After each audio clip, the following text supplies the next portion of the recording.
Well, that was fun. That was fun. Oh, my dears, thank you so much. And I loved how the rainbow, thank you, the rainbow kind of got that turquoisey. You, such an artiste. Yeah, that was good stuff. It's a full meal deal here. So, the theme for this month is about individuality. It's a big conversation. And I'm so grateful that we get to celebrate that, to celebrate being an individual. Who you are is perfect because God made you. And when we start to appreciate our own perfection and our own uniqueness and the way we are, when we start to really, things happen. Because individuality is actually an aspect of God. It's an aspect of God. In the 7 main aspects of God, individuality is an aspect of God. I love it. That's why they say there's no two snowflakes alike. And I say, because have you looked at every snowflake? I mean, really. But in a random group of snowflakes, you will not find any alike. But it seems like eventually. I mean, really. I mean, in the grand scheme of things, doesn't it seem like there's mathematical probability that there will be 2 snowflakes alike? But probably not in the same snowfall. I don't know. They say that no fingerprints are alike. And that's why they can identify people just by their fingerprints and their eye scan. Voices. It's also now being studied why identical twins with the same DNA, they're not alike. I love it. Like God doesn't make anything the same. If it's like gets bored. I did that one once. I'm not going to do that again. This is just not me. So our uniqueness is special. It's powerful. I'm so grateful that last week Abigail championed how we describe ourselves and how we describe ourselves as perfect and all the ways that we can describe ourselves. I will add some. She was talking about her, and what she is and that description. Well, I could add to all of that. By the way, I should also say, and I'm sometimes forgetful. My name's Kathianne Lewis. You may not know because I haven't been here for a while. I'm Kathianne Lewis. My pronouns are she and her. My husband calls me honey, and my animals call me mom. That's important. But anyway, she championed all these descriptives because all those descriptives are who a person is, and it's wonderful. I'm going to add a few. The Enneagram. You could introduce yourself as I'm an Enneagram. Well, I'm an 8. Oh, yeah. So those people that know what an Enneagram 8 are like, ooh, back away. We could also do sun signs. How many of you, when you meet somebody new, eventually you sneak into the sun sign stuff? And what's your sign? Not that I care or know anything about it, but what are you? And I'm evaluating whether we shall continue this conversation or not. Okay, I'm an Aries. But unfortunately, with a Cancer rising, can you imagine? Aries with a Cancer rising is like, anyway, get out, go out. Anyway, pray for me. In the Myers-Briggs, I'm an INFJ. Very intuitive, very introverted. No, trust me. Birth order. Some people go in birth order. I'm the first. And then, where you were born, because that first 5 years what people were doing around you does make an effect on you and how you grow up. It's just the truth. And all I can say was my zip code was not 90290 at all. So where can I take it from here? All those things are true and they're not. They're true and they're not. You see, I believe that God is in the paradox. I believe God's in between this is true and this is true, but they don't look like they go together, and that's because the human mind cannot conceive what God has come up with, which is bigger than what we can come up with. God is bigger than our descriptors. So much bigger than our descriptors. Gerald May said, in growing psychologically, one moves towards increasing autonomy and independence. Have you noticed that with children? I honestly think they become so independent that we can let them go. Otherwise, we would cling because they're so sweet. They're lovely. That's a baby. This is my baby. Oh, who the hell is this kid in my house? We kind of like, ooh, which is great so that we can let them be free. It's cool. It's wonderful. So they get more and more independent. We become more and more aware of us and how we're different from everybody else. We start to honor that, more and more independent. That's a psychological progression. In spirituality, one increasingly realizes how utterly dependent we are on God and on the grace of God that comes through other people. Ooh. How many of you have had problems just this last week asking for help? Yeah.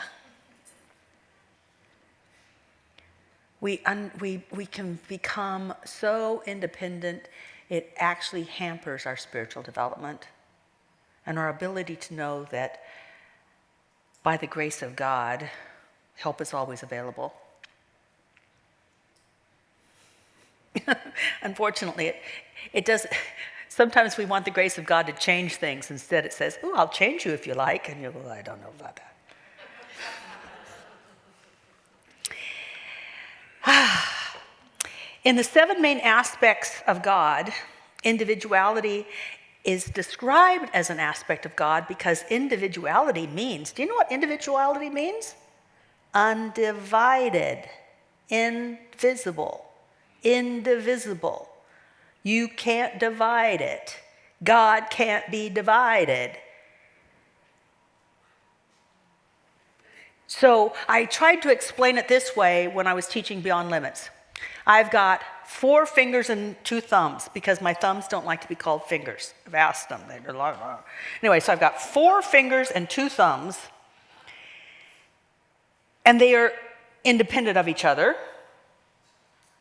But they are one with my hand. My hand is one with my arm. I want to keep my arm one with my body. When we lose something, the body has to adjust because we are made to go together. My organs were made to work with each other, and yet my heart is not my brain, and my brain is not my heart. And boy, who knows what the pancreas does? But I'm going to honor it for its individual expression in my body. Do you see this? So that's what it means, and yet we can become so into ourselves that we don't understand that connection with God and therefore everything else. And then we suffer a bit.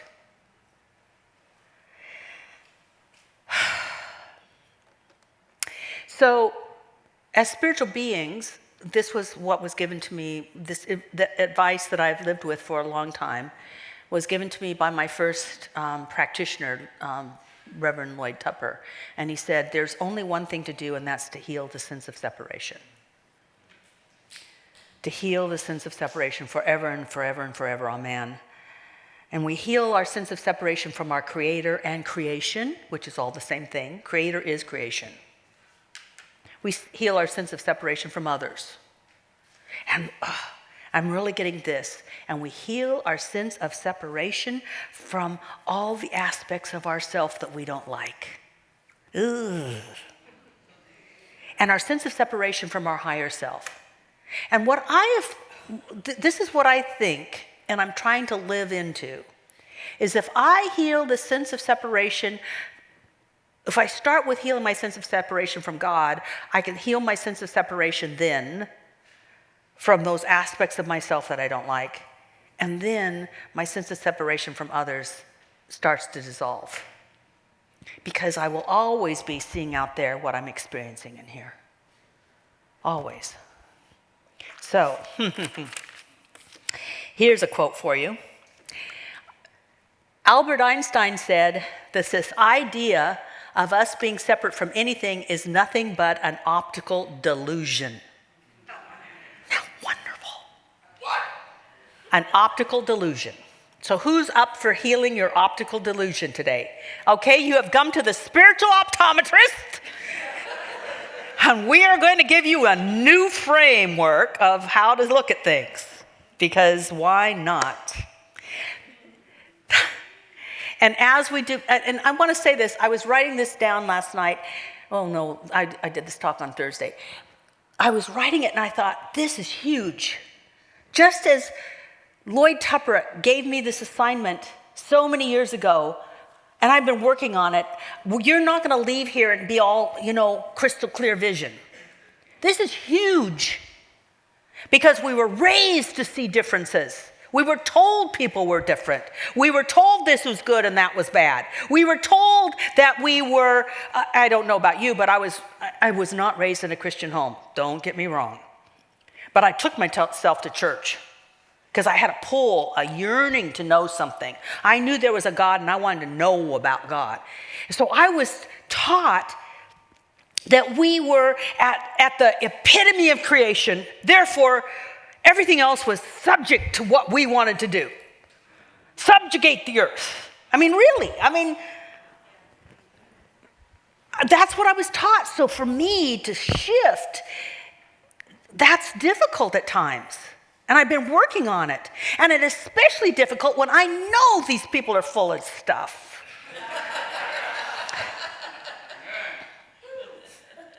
How many of you have known somebody's full of stuff? All right. At least we're all together. We're working on this together. This is why we come together, to remember, to come back to our core. I have the best job in the world because I have to do this to talk about it. Otherwise, I'd probably put it off. I was actually so grateful. I was driving, I was thanking God because when I am in trouble, I go to God. I really do. I go to God. And I thought, wow, I'm grateful that I've got a job that I don't have to be in trouble to go to God. I got to go to God so I can talk to you about God. Yay! God! Everybody should have this job. Now, how to begin? How to begin this process? Let's start at the beginning. In the beginning, God. Let's start there, okay?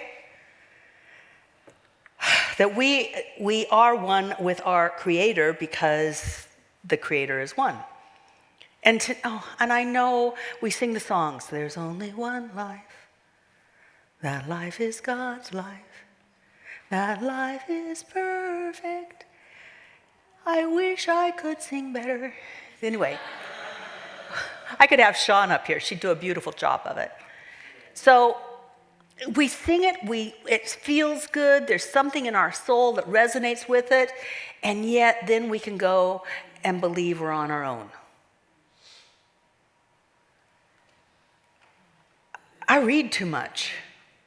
One of the things that depresses me is that loneliness is also on the increase. That we had a whole batch of loneliness and isolation during the pandemic, and then there was a reason, but people haven't overcome it. In fact, it's even getting worse. It's like we forgot how to be together.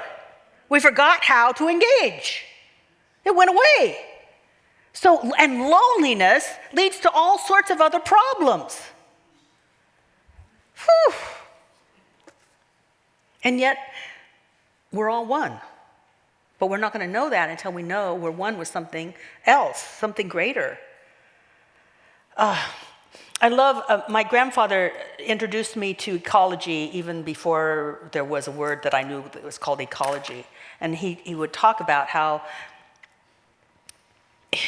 everything on his property belonged to the earth and not him.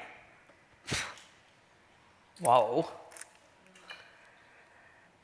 There's studies about how we can now know how the trees communicate and how intelligent they are. Creation is intelligent because God's intelligent. Everything's intelligence. I've had retreats where I'll ask somebody to go out and talk to a tree. Now, I'm not going to talk to a tree. I remember one gentleman, I don't talk to trees. But he had an hour, so might as well go. He said, I'll go sit by one. I'm not going to talk to it. So he got a chair. He said, and I won't sit by one unless there's a chair around. He's walking around and there's this chair by a tree. So he sits by the chair, on the chair. And pretty soon the tree's talking to him. It's like, oh, I can't believe it. He comes back. He says, it won't shut up. Just wouldn't shut up. Just talks and talks and talks and talks. How dare we think we're intelligent and everything else isn't? How crazy is that? Do you know in the coming of age program that I hope gets started up again, so let's hold that. In the coming of age program, the young people would be taken to a place with lots of trees and they were blindfolded. And then they'd sit by the tree, a tree, someone would pick out a tree for them, say, sit here. They sat by the tree blindfolded for the morning, go to lunch, they'd come back unblindfolded, and they'd say, the facilitators would say, now go pick out your tree, and they would find the tree. They knew the tree. This whole thing is intelligent. Everything's intelligent. Everything's reacting to our thoughts and our feelings all the time. And if we would listen more to trees, we would have less difficulty. If we would lay on the earth and let it heal us, we would have less disease. Everything is alive and is there for our good because it's made out of God, it's made out of good, it's waiting our recognition. But we're separate, we're on our own. I'll figure it out. How many of you will figure it out? I'm on my own. Do you have a tree? If you got a tree, you got a partner. Oh, really? It's amazing. There was a time that I was in ministerial school, and there were all these processes. It seemed like ministerial school was full of processes. And how many of you ever done the processes where you go knee to knee and you look in somebody's eyes? Was I the only one? There's 4 of us. Knee to knees. I mean, even now, the introvert in me, you think I'm not an introvert? The cancer introvert in me right now, thinking about going knee to knee with somebody and looking in their eyes, my stomach's going, but we did it. We had to do it. So I'm knee to knee with somebody, looking in their eyes, and the other person is supposed to say this, we're dyads. So one person says to the other, who are you? And who are you? And that's all they can say is, who are you? And who are you? And I was like, I'm a blah, blah, blah, and I'm a blah, blah, blah. And I don't know what I said. And I was in ministerial school, so I tried to be holy. I'm a believer. I don't know. I'm a woman. I'm married.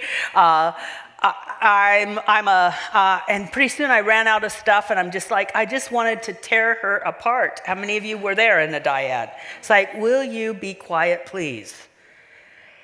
And then all of a sudden something clicked, and I started laughing. It started out as a giggle, and then it was a laugh, like a huge laugh. And I got it. And I looked at this person across from me, and I said, I'm not a who, I'm a what? What I am is beyond description. I'm not a label. Because at that moment, I got my essence. Pure awareness. Having a giggle with another person. Playing a game of I'm separate. I want you to just have an experience of that right now. Whatever you're experiencing, pay attention to it. What you've heard, pay attention to it. What you're thinking about it, pay attention to it. Pay attention to the seat that you're sitting in. Pay attention to the temperature of the air. Just pay attention. What you are is what's paying attention.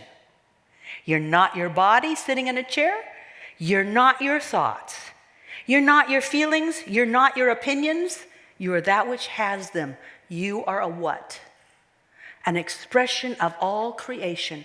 And when you can get that, you get to move into what Meister Eckhart said when he said, God is that which is centered everywhere and circumference is nowhere. And when you know that you are a center of divine operation, you know that you are a creator, not a victim. I had a dinner with my stepdaughter on Friday. And I was telling her about my upbringing, because they didn't know, and she finally asked, and I was telling her about our conditions and stuff. And she said, so when did you stop feeling like a victim? And I said, I never felt like a victim. I mean, what? I felt privileged that I could pick beans and have money to have clothes. Because otherwise I was going to have school clothes. I never felt like a victim. I felt like, wow, I'm going to make this work. I don't know. I'm going to be creative. I can do this. I never. It's like it. That's why perhaps I could do what I did, because I never saw myself as a victim. If that woman had been asking me, "Who are you?" I would have never said I'm a victim. I'm a creative person with really stupid circumstances. But you know what they say, when life gives you lemons, you make lemonade. I mean, and then that sounds so stupid, but that's the way I felt. I was like shocked. She thought I was a victim.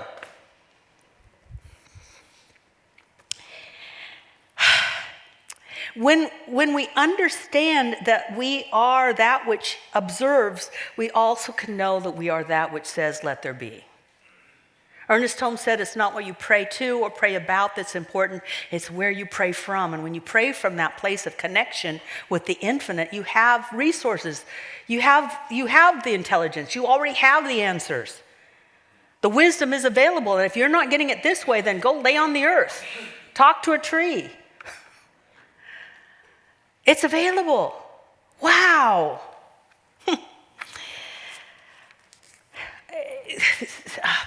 We're running out of time, so I'm going to be very quick. When we understand our wholeness, then we can start to love that thing that we want to get rid of. That thing that we want to not like about ourselves.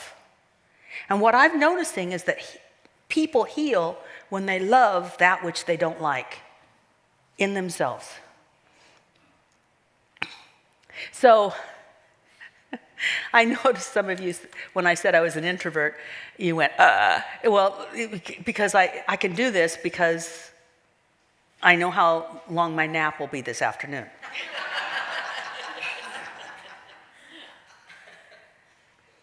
And there was a time, what I did not like about myself was my shyness. Because I wanted to be a minister and I was shy. So it took everything to do what I needed to do what I felt I was called to do. And I finally embraced my shyness because I realized that my shyness, like everything else, is for my good. And it was trying its best to bless me. And eventually, when I embraced my shyness, I realized that I could just say, I gotta go home. And when people are at my house and it goes on for too long, I could say, well, it was wonderful to have you here. I can't wait for next time.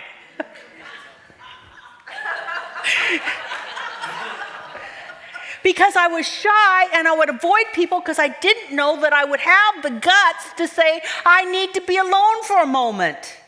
Do you see? All those things that you don't like about yourself are part of yourself protecting yourself.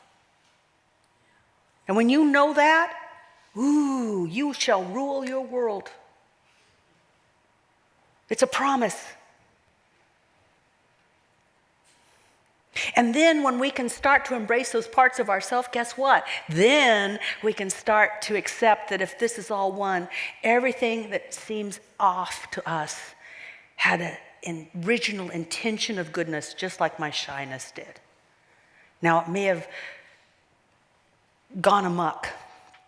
like things like shyness went amok, went a little too far. But boy, we look at things different. We look at people differently. And then sacred love can start to take over. And we can start to embrace. Because I'll tell you, hate's never going to do anything. Hate has never done anything. Hate's never going to do anything. And we can talk about love or we can be it. But we're not stupid love. How many of you have known people that were stupid love? How many of you in your youth were stupid love? I was stupid love. But I've forgiven myself. Because I've been healed. But love and intelligence is called wisdom. Love and intelligence is wisdom. And so we allow ourselves to be the wisdom of the Most High operating through all of our actions, whether they are individual, collective, or political. And we come from that place. I love it when Ernest Holmes says we can't be against anything, we need to be for something, because he knew that against was hateful, for is loving. Not against my shyness, for my ability to honor my need for alone time. Do you see the difference? This gave me power, this didn't.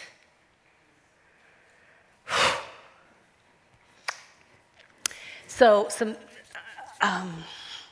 I really want to work with people on this because I feel called to this, to have a really deep experience of our own power, and I can't do it with a talk. We're just here to be pep talks and be reminded of stuff. But I want deeper healings to happen, so I'm looking at the calendar, and we'll probably be setting something up called Sunday Night Live. And I love you guys online, but it will be live with processes for us to have an experience of our divinity, an experience of our power, to embrace those things we hate about ourselves. And because, I'm beyond dislike. How many of you have something you really hate about yourself? Yeah, only a few of you, and they're all on that side. What happened? All the healed people came this way, and all the unhealed people went on this side? Oh, I get it, because you have different vibes. Birds of a feather flock together. I mean, that's just so weird. Because, there's something that happens in the presence of others on a similar path. And it's not through lecture. Spirituality is not a spectator sport. Spirituality is boots on ground. And that's what I'm looking for. And also I'll be calling all the practitioners to see who wants to hold consciousness, because this is going to be where it's at. All right, my dears, let's pray. Take a deep breath.